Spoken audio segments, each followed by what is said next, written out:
Grabe talaga itong mga malita vlogger na ito. Ayaw tantanan si Senador Dante Marcolita. Ha? Doon sa kanyang kaso tungkol sa susi.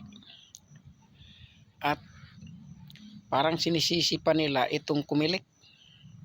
Ha? Tungkol sa desisyon nila. Pakinggan mo ang malitang vlogger na ito. Ha? Guilty siya. Nag-violate siya ng batas. Oh. Sabihin na natin ginawa yun ng Comelec. Anong sasabihin ni Marcoleta? Mali ka, Comelec. Pupunta akong Supreme Court. I-appeal ako yan sa Supreme Court. O di maganda. Sa korte tayo mag-Supreme Court tayo magharap.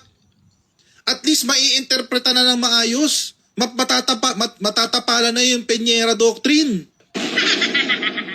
May bago ng doktrina na mas tama. Di ba?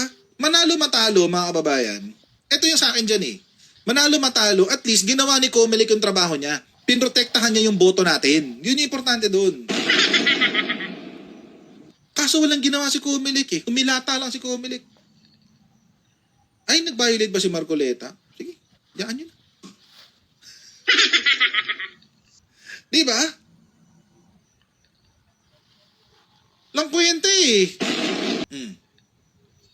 Nakalusot ang... Kaya nga mga babayan, hindi ho ako magtataka kung bakit ang kontradaya, alam ko naman na left-leaning tong kontradaya, pero may punto sila dito eh.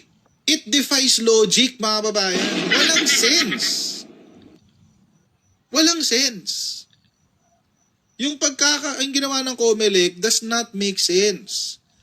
And it seems, mga kababayan, sa atin pong mga judicial at quasi-judicial government institutions, parang meron po tayong napapansing trend. Na kapag Duterte affiliated ka, takot sila.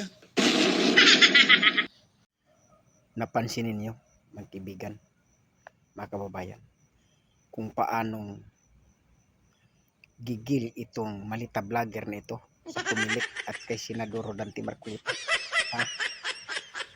Ito na lang ang masasabi ko.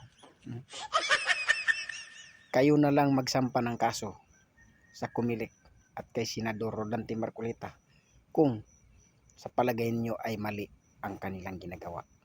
Magsampa kayo ng kaso. Kayong lahat ng mga malita vlogger.